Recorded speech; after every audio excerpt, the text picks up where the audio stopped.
Welcome to Living Letters Podcast, where we share real stories of God's grace written on the hearts of His people.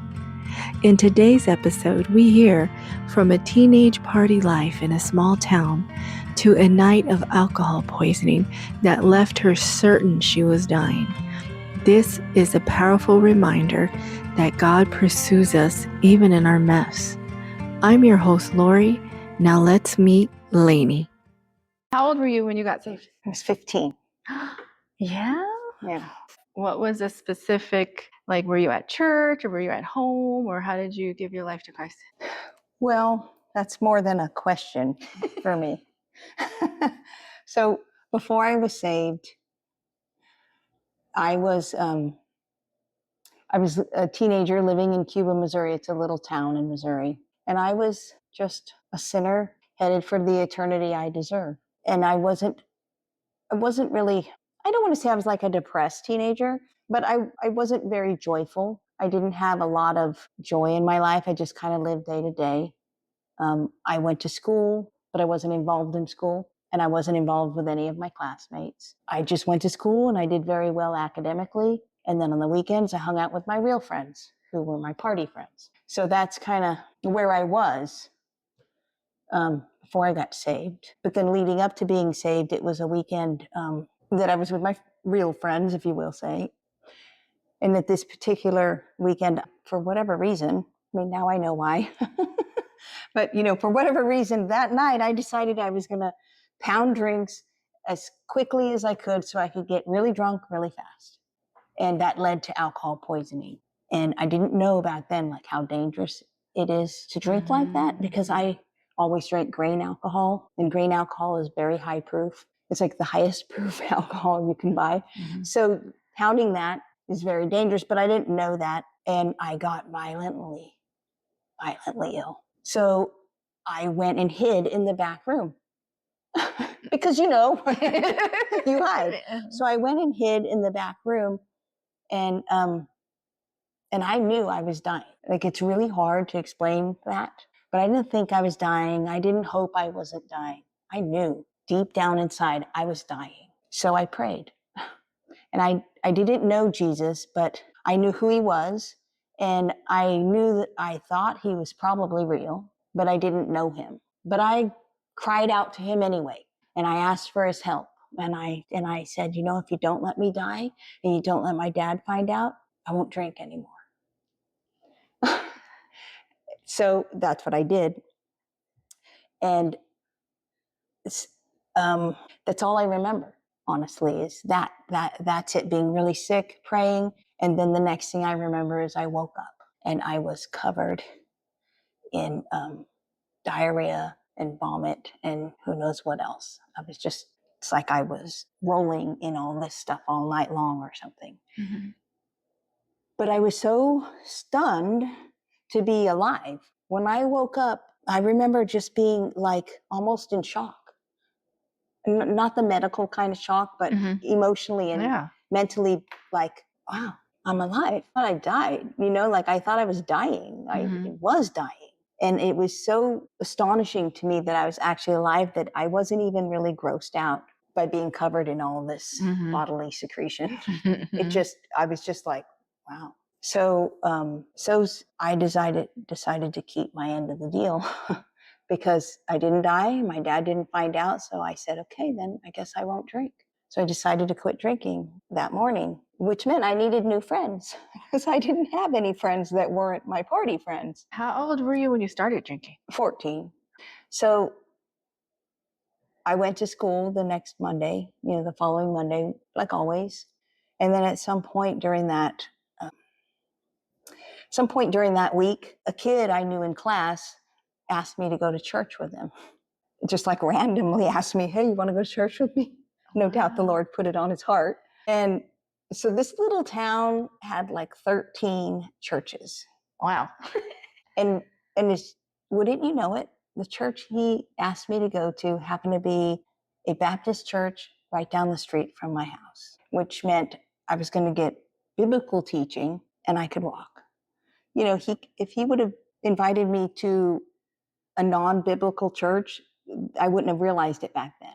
if he would have invited me to a cult, I would have went. I just said yes. I didn't ask him, what church do you go to? I didn't know anything like that. But the Lord made sure that he went to a good church, and I right down the street. So that's how good God is. So then probably only about a week or so later, that same kid, his name is Chris, but he sat in my room with me, and he showed me God's plan of salvation for me and his love for me through the scriptures. And I accepted Christ. He prayed with me, and I accepted Christ. And Chris made sure I knew, Lani, that means you're going to heaven. You're going to heaven for eternity. And that was a beautiful, beautiful day. Were you like a loner at school, would you say, or no. you just kept to yourself? No, I didn't. I wasn't a loner. Like, I talked to people, but they just weren't like friends. They were classmates. It's kind of like if you have a coworker, but it's not somebody you consider a real friend, but you have to spend time with them because they work in the same building, right? It was like that. Like, I was cordial to everybody. I wasn't a loner. I wasn't like that. Yeah. I just didn't really consider those people my friends. Yeah. So your party friends, where did you meet your party friends? Or were they from like school too? Or did they drop out? Or were they older? None of my party friends went to school. So that's why I didn't have any of them at my school. You know, a little town like that, when new people move into town, everybody knows it. And they were the first ones to approach me. So they became my friends. Growing up, there was no church, no religion, no nothing in your home? Well, my mom was a dysfunctional alcoholic, I will say. I mean, she was a drunk. You know, some people are alcoholics, some people are drunks. My mom was a drunk. So, but that being said, she made sure we knew who Jesus was. It didn't matter if she was drunk. She wanted us to know who Jesus was. And she sent us to the trailer down at the other end of the trailer park. Every summer, there was a lady who would do, I think of it now kind of like a VBS in her trailer, just on her own. And my mom would say, you should go to that. And so I would go. And so I knew about who Jesus was. That wasn't a unheard name. And I was drawn, the Lord, you know, you look back on your life and you realize the Lord, he was there even before we're saved, right? He was there. He was doing things in my life to make sure he was claiming me, right? And so I remember as a little kid, the TV evangelists would come on, and I wanted to watch them. Like, nobody in the house watched them. It was mom and 7 kids, and my brothers used to yell at me, why are you watching that? And I just liked it for whatever reason, right? It was the Lord wanted me to hear, probably so that I would cry out to him this day in Missouri.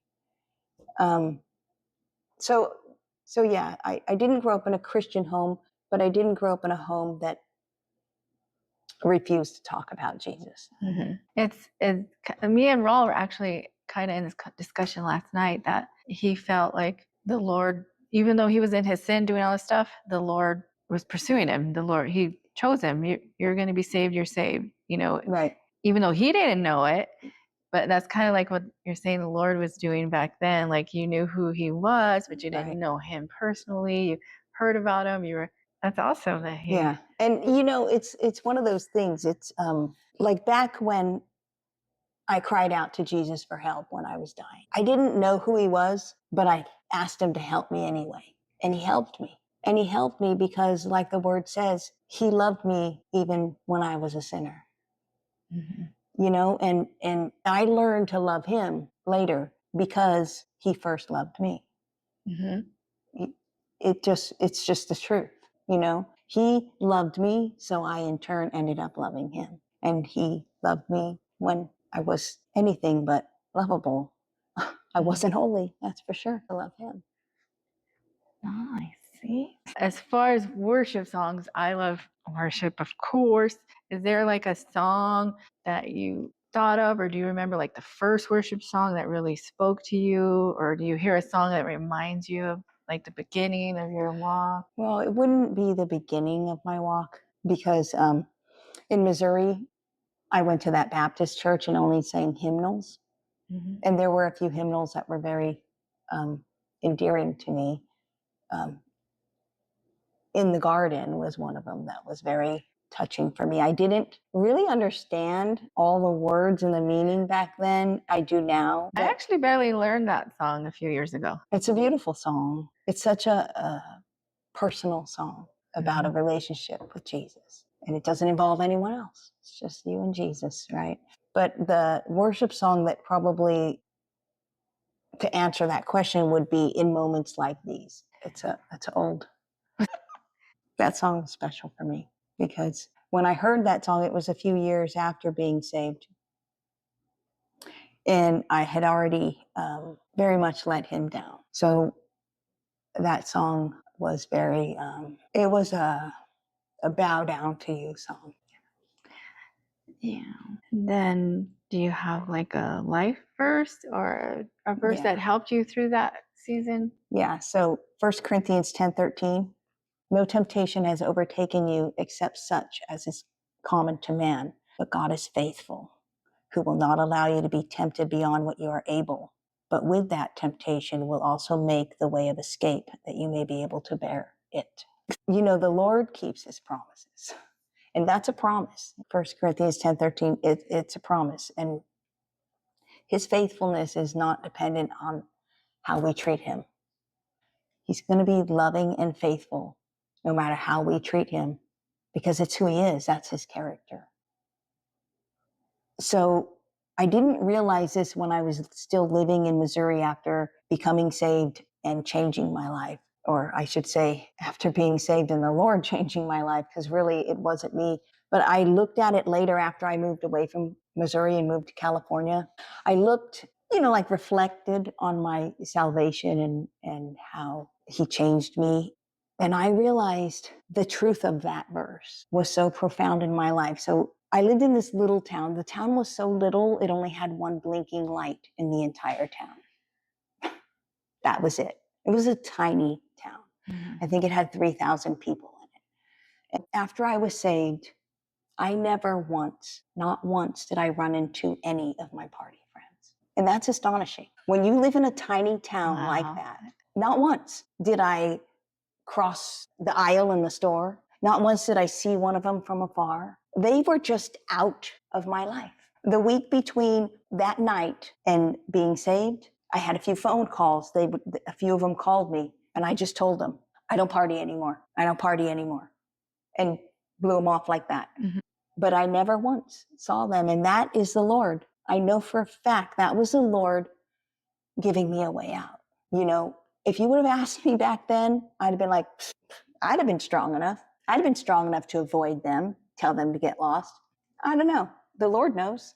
Mm-hmm. And the Lord chose for me not to ever see him again and to avoid that whole thing altogether. And I didn't realize at the time that he was keeping that promise. I probably didn't even know that verse at the time. But he's who he is, and he's faithful. And so that is why that verse is so important to me. He protected you. He protected me 100%. Yeah, he kept them away from you. And only he could do that. I mean, it's amazing in that tiny town. That's amazing. How awesome is that? God's love reaches into the darkest places and pulls us into his light.